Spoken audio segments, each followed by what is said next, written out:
another topic, may we get your response to the remarks made by former Executive Secretary Bersamin that he did not resign, contrary to your statement last Monday that he quit from his post out of delicadeza.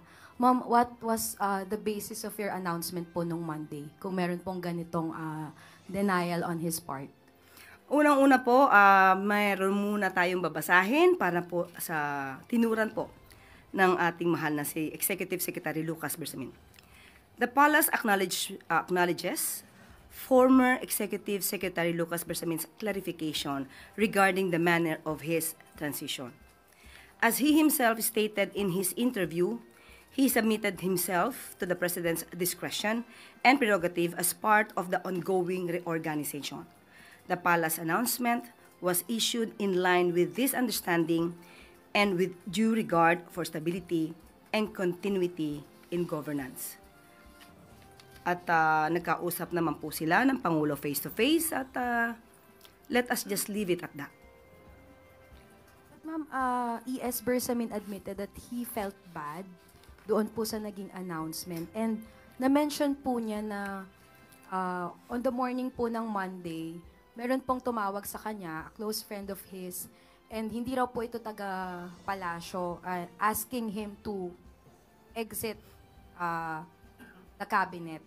May we know po, ma'am, kung meron kayong information, given na kayo po yung nag-announce nung resignation, kung tungkol saan po yung naging phone call na to, or sino po kaya yung kausap ni ES? Wala po tayo. Hindi po tayo privy sa kanilang usapan. Kung sino man po yung sinasabi niyang kaibigan na nakausap niya.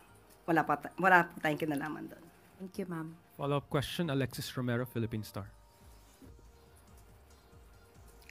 Yusek, former ES Bersamin said, masarap lang daw pakinggan yung delikadesa, pero hindi naman daw ganun yung nangyari, no? Do we still stand by our statement that he resigned out of delicadeza? Muli po, ang pina-announce po sa atin ay galing sa palasyo at kung ano po naramdaman ni E.S. Bersamin, yun din po na ginagalang po natin ang kanyang nararamdaman. At kung ano po ang sinabi lamang po ng palasyo, yun lamang po ang ating in-announce. Follow-up related lang, Yusek, kanina may nabanggit na pabiro si Presidente about a cabinet shake-up, even jesting na si FL daw po ay magiging ambassador for OFWs. Magkakaroon ba talaga ng shake-up? Sabi mo, pabiro. Minsan half-meant, di ba? Minsan ang mga jokes. Tingnan na lang po natin. Kasi kung nakita niyo po na parang pabiro po yung pagkakasabi ng Pangulo, so yun muna po tayo. Face value. Sa ngayon po ay wala pa po sa ating ina-announce or isinasabing update patungkol dyan. Salamat po. Next question, Ivan Mayrina, GMA News. GMA News. Morning, Yusek. With the very important cabinet secretaries, no less than the executive secretary and the budget secretary being removed from the cabinet at may mga undersecretaries being investigated for conspiracy to commit plunder, is there an internal investigation ongoing, considering that the scandal has possibly hit the high levels to the low levels of the bureaucracy? Sa ngayon, wala pa pong pinapaabot sa atin kung may internal investigation dahil sabi nga natin kung ano man po ang issue patungkol sa flood control projects at infrastructure, nandiyan naman po ang ICI para mas maging independent po ang pag-iimbestiga. Sinabi niyo rin po, baka may mga ibang cabinet secretaries, if they feel that they are involved, mas magandang pangunahan na mag-resign na lang. But aside from that call, is it safe to say at this point that everyone is under investigation? Hindi ko po masasabi. Pinag-iisipan ko, parang wala po ang masasabi ng lahat ay under investigation. So, ang maaari lamang pong sinasagawa ng Pangulo yung performance ng bawat kabinete at yun naman ay usual at regular. Pero kung patungkol po sa mga sinasabi natin maanumalyang flood control projects at wala naman pong nababanggit o nasasabi, parang hindi naman po kailangan mag-imbestiga patungkol dito.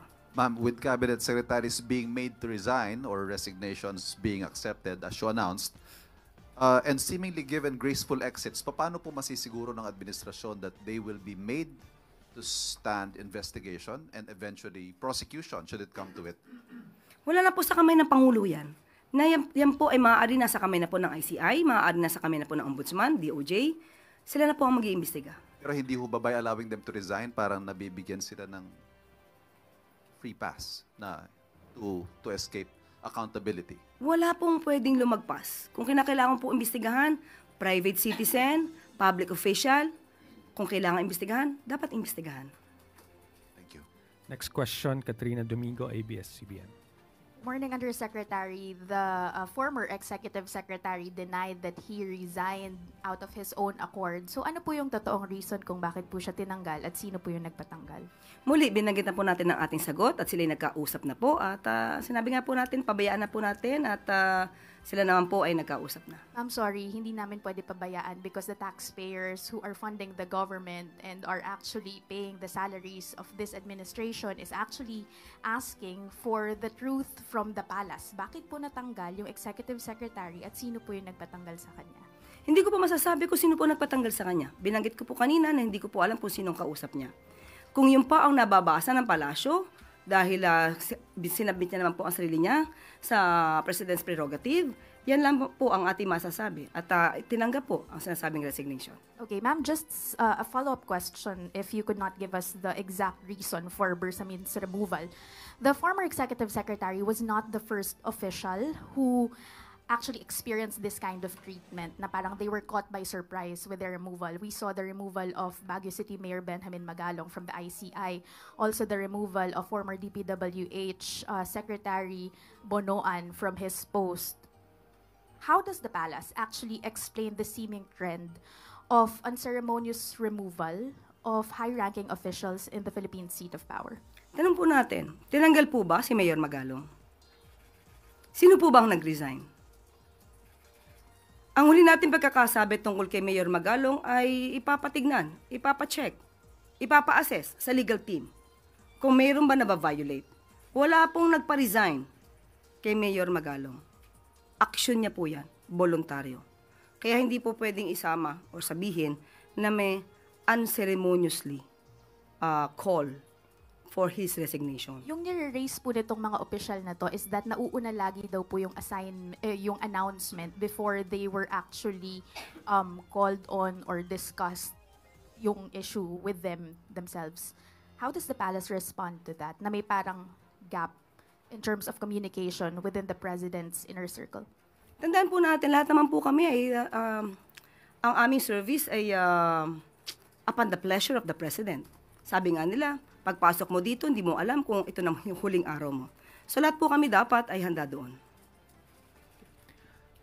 Next question, Ann Soberano, Bomboracho. Yusek, good afternoon. Reaction lang from Palace.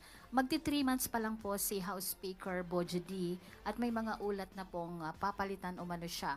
At ang napipisil po daw ng Malacanang, ito pong si Deputy Speaker Ronaldo Puno. Do tinanggi naman po ni Representative Puno na may ganitong issue. Totoo po ba na si DS Puno po ang nais ng palasyo para maging susunod na House Speaker?